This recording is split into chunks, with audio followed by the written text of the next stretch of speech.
हलचल की 20 बड़ी खबरें।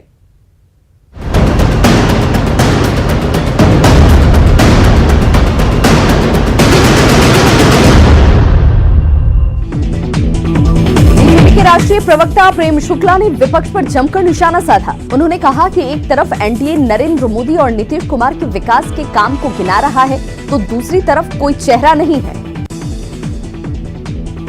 वैशाली के महुआ में जेटीयू की बूथ सहेली की बैठक हुई, जिसमें चुनाव की तैयारियों पर चर्चा की गई। पार्टी नेताओं ने कहा कि महिलाओं को प्रतिनिधित्व देने के लिए ये प्रयोग किए गए हैं। बीजेपी के राष्ट्रीय मंत्री रामेश्वर चौरसिया ने कहा कि जब तक लॉ एंड ऑर्डर में सुधार नहीं होगा, तब तक बिहार का औद्योगिक विकास नहीं हो पाएगा। औरंगाबाद में उन्होंने कहा कि 3 साल तक सत्ता से बीजेपी के अलग रहने से बिहार को काफी नुकसान हुआ। गया में युवाओं ने जन अधिकार पार्टी की सदस्यता ली। मानपुर में पार्टी के ऑफिस में सदस्यता अभियान का आयोजन किया गया और एनडीए को हराने का संकल्प लिया गया। बीजेपी एमएलसी संजय पासवान और विधायक आशा सिन्हा ने 200 से ज्यादा सीटों पर जीत का दावा किया है। साथ ही कहा कि सीट बंटवारे में कोई समस्या नहीं है और सब कुछ तय हो जाएगा। बेगूसराय में आरएलएसपी के 35 नेताओं ने पार्टी से इस्तीफा दे दिया है। पार्टी छोड़ने वाले नेताओं ने उपेंद्र कुशवाहा पर जंगल राज लाने वालों से समझौता करने का आरोप लगाया।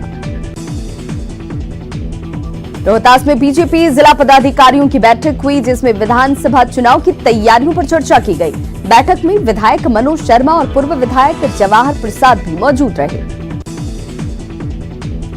बोधगया के आरजेडी विधायक कुमार सर्वजीत का टनकुम्पा में जनसंपर्क अभियान के दौरान स्वागत किया गया। कुमार सर्वजीत ने उनके काम और व्यवहार के आधार पर क्षेत्र की जनता से वोट करने की अपील की।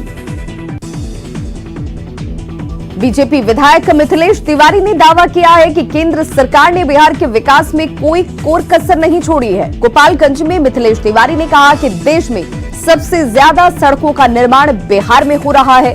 केंद्र की सारी योजनाओं के सबसे ज्यादा लाभुक बिहार के लोग हैं।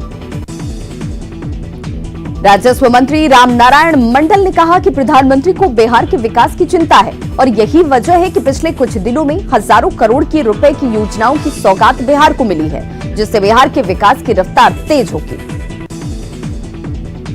जेडीयू नेता रणवीर नंदन ने सैकड़ों छात्रों और युवाओं को पार्टी में शामिल कराया और ये संकल्प दिलाया कि सभी 100 लोगों को पार्टी से जोड़ेंगे। उन्होंने दावा किया कि विधानसभा चुनाव में एनडीए की बड़ी जीत होगी। बाढ़ में जेटीयू कृषि प्रकोष्ठ के अध्यक्ष मनोज कुमार ने डॉक्टर अमरेंद्र को पार्टी की सदस्यता दिलवाई। मनोज कुमार ने कहा कि अमरेंद्र कुमार के आने से टाल इलाके में पार्टी मजबूत होगी। पर्यटन मंत्री प्रमोद कुमार ने बेतिया में केंद्र सरकार की उपलब्धियों की चर्चा की। उन्होंने कहा कि नरेंद्र मोदी ने दुनिया में भारत की एक अलग पहचान बनाई है। प्रमोद कुमार सेवा सप्ताह के मौके पर बोल रहे थे। आरएलएसपी से अलग हुए सत्यानंद दांगी के भाग के लोक जनता पार्टी 41 सीटों पर विधानसभा चुनाव लड़ेगी। उन्होंने पार्टी के राष्ट्रीय कमेटी की लिस्ट जारी की, जिसमें 12 राष्ट्रीय पदाधिकारी हैं। जनशक्ति विकास पार्टी बिहार में कॉन्ट्रैक्ट पर काम कर रहे कर्मचारियों की आवाज बुलंद करेगा। पार्टी बिहार की सभी सीटों पर उम्मीदवार उतारेगी। पटना में पार्टी के राष्ट्रीय अध्यक्ष ने राजधानी में कार्यकर्ता सम्मेलन में ये बातें कही।